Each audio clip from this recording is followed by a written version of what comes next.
Hey guys, I wanted to talk to you a little bit tonight. I've been outside painting and decorating my back area and just thinking. And I thought, before I do anything else, I just want to explain to you the way that I read Revelation and how I understand it. And maybe somebody else will see it too. Maybe it'll help somebody. And if I'm wrong, then maybe someone can help correct my misunderstanding. But I'm gonna do this without my Bible, so bear with me. But um, I just uh, it's not as hard as we make it out to be. Um, I just think that we need to listen to it multiple times because there's so much in it. But the way that I read it and understand it is that, um,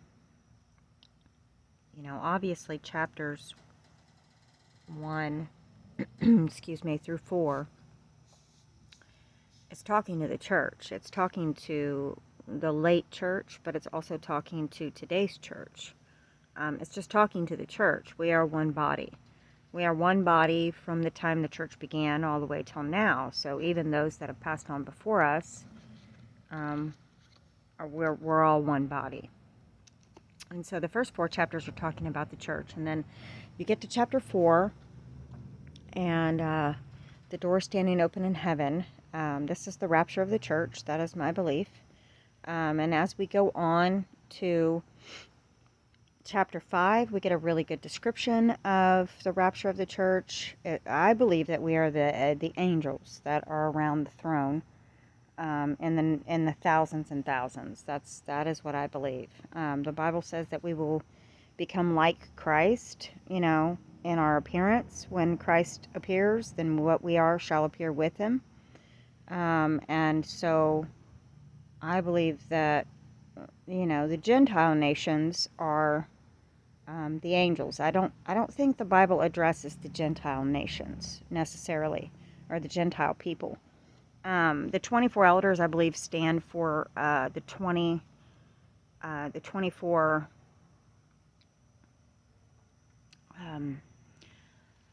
the 12 disciples and the 12 or the 12 apostles of Christ and the 12 tribes of Israel. This is concerning Israel. 24 is a number that would stand for Israel, but it is a house that we were grafted into.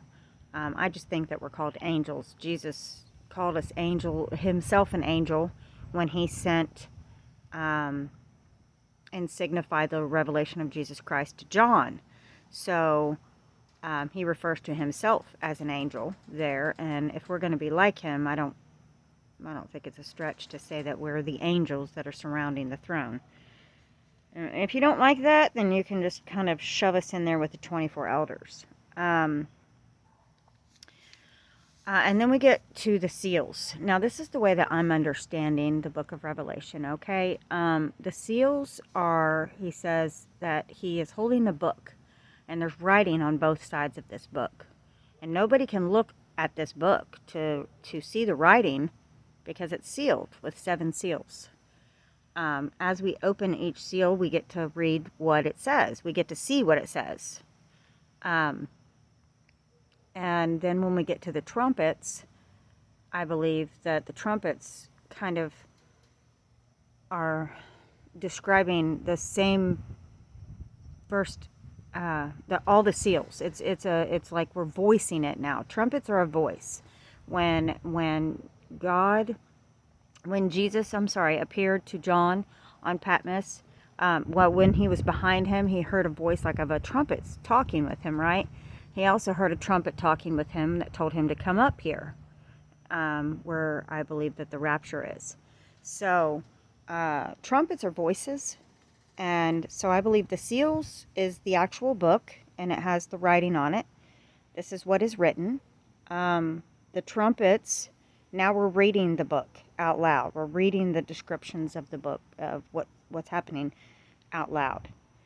So the first 4 seals, we have the white horse, the red horse, the black horse, and the pale horse. I believe that even though it's going to take time, that these kind of all run consecutively together, and that they're all caused from war. So I think this white horse is this obviously Antichrist figure. I don't know that he is the same. I don't know if he's the same person that we see. Like Apollyon comes out of the pit in the center point of tribulation, as far as like the Great Tribulation. He didn't come out until the middle. So this white horse, it almost reminds me of a bunch of white coats, like doctors and scientists running around trying to figure out why all these people just disappeared. I could be wrong about that. Could be, it could be Russia. They're already on the move, and you take millions of people off the planet, and you've got a couple of insane leaders out there that are looking for war. But obviously this is going to result in war. And with this guy conquering and to conquer, I believe that he's taking over people and countries. I don't know that he's necessarily doing it in a way that isn't peaceable. In the book of Daniel, it says that he will come in peaceably, and that he will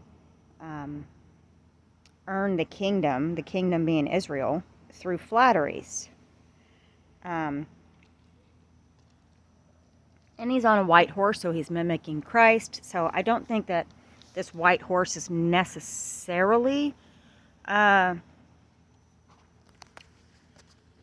wreaking havoc, but the result is going to cause war.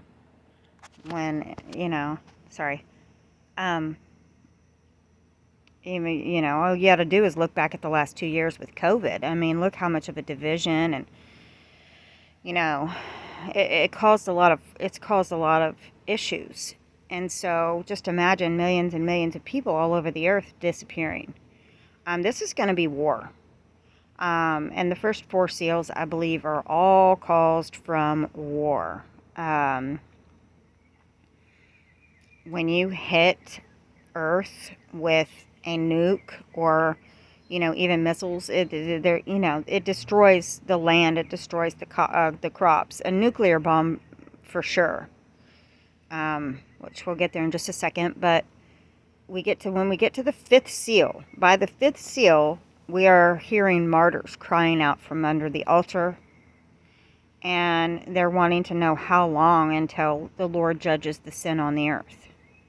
So at this point, people are being killed, and I believe that much of what we see in the beginning is going to be, Gentile nations and people who just won't comply with medical standards or whatever they put out after the rapture. I mean, we see what COVID has done to the world over the last couple of years. So something of this magnitude is going to create some serious lockdowns, and they're going to implement some serious policies, and they're going to put in executive orders. I know America, I'm in America, so whenever our president gets a wild hair up his rooster, he signs an executive order for whatever reason. In this case, this executive order would be welcomed by most. But there's going to be a lot of martyrs in heaven that are going to be killed for their faith. And we need to remember that these people are also part of our church family. Anyone who comes to Christ is going to be part of our church family. I realize that we're in a period of grace, and the rapture is going to happen, and things are going to get difficult. But there are going to be an innumerable amount of people who are going to die for their faith at that point. Once we get to the 6th seal, I believe the 6th seal is the center point of tribulation. It talks about the sun turning black as sackcloth of hair and the moon turning as blood. And this is my personal belief, but I believe that at this point, Isaiah 17 will be fulfilled. I'm still sitting on the fence with the Ezekiel 38. It sounds like the Ezekiel 38 war, but we also see when Christ returns, he's thrusting in his sickle and he's reaping the vine of the winepress and he's casting it into the winepress and it's being trodden down. This sixth seal, though, is the midpoint of tribulation. And the reason I say that is because immediately after that, you see the 144,000 being sealed. So they're holding back the winds, not hurting anything. The four angels that were sent down, and they're holding back the winds, hurt not, the earth, neither the sea, nor any trees, until they have sealed the servants of their God in their foreheads. If we drop a nuke, which it is my personal belief that a nuclear bomb is going to be dropped on Damascus. I think that's going to be the fulfillment of that. And it will absolutely wreak havoc. Destroying crops, destroying lands, destroying waters. Wormwood is described as destroying, killing people because the waters are made bitter. This means that they've ingested the water, they're drinking it, and they're dying from it. Nuclear chemicals. It talks about the sky being rolled back like a scroll. You drop a bomb, you're going to roll the sky back like a scroll. We read scripture a lot like it's a fairy tale, but, it's really easy to see how a lot of these things are just realistic now, If we drop bombs, it's going to ruin the land, it's going to ruin the air, it's going to ruin the sea, and, people are going to die. It might even, if we drop nukes, several countries around the world, they have nukes. If we drop nukes on multiple different countries, it's going to, it's going to poison everything, but it also, we don't know what it's going to do to the atmosphere, to the ozone layer. Maybe it will burn people. I used to read the sun getting hit and thinking a third of the day was gone because of something that happened specifically to the sun. But if we drop nuclear bombs, it is going to darken the sky. It is going to turn the sun is going to be sackcloth like hair. It will turn the moon into blood if the moon even shines through that.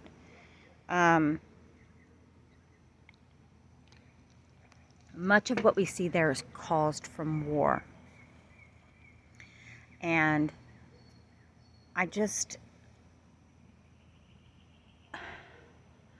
everything that needs to be set up is already set up. 25 years ago, I remember them talking about the nuclear deals and keeping Iran from acquiring a nuclear bomb.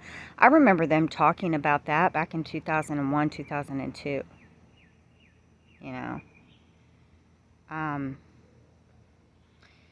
It's been over 25 years that we've been dealing with the rogue nation of Iran and all of their nasty shenanigans, but never have we had a president embrace this two-state solution and Israel giving up every kind of land. Every time they give up land, they still have to go to war. They're just chipping away at them, and the idea, obviously, is to wipe Israel off the map completely.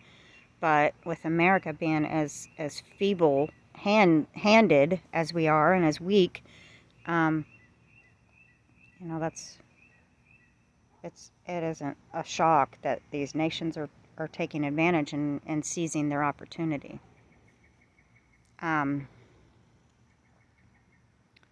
you know, uh, between the fifth and the seventh seal, there's a lot of description there. And between, I believe that they all line up together. The trumpets you can find, you got the sixth seal, which kind of lines up with the beginning of chapter 11 in Revelation when we're in the trumpets. So what I see in the book of Revelation is all 7 years are in the seals, and they're all in the trumpets, and they're all in the bowls, but they're being described from different angles. So what is written, what is said, and what is done. Y'all see that really big bug? I'm in Texas. Everything down in Texas is like freaking huge. And this bug, I don't even know what that is.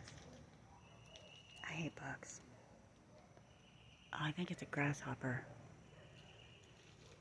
We get some really big bugs down here.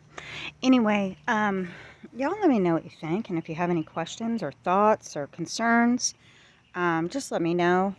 I do plan on getting back in front of the camera. I really don't like cameras pointed at me. I always get nervous and trip over my words, so this has just been a little bit easier for me.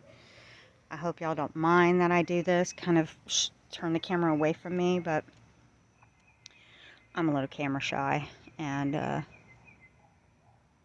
really don't talk. I don't get out and talk to a lot of people. Like, I don't talk to a whole lot of people, if I can avoid that. So these make me kind of nervous. But anyway, I hope you guys have a blessed night, and just leave a comment and subscribe, and let me know what you guys are thinking. And God bless you. I stand with you in prayer every single day for the Lord's return to come and get his church. God bless.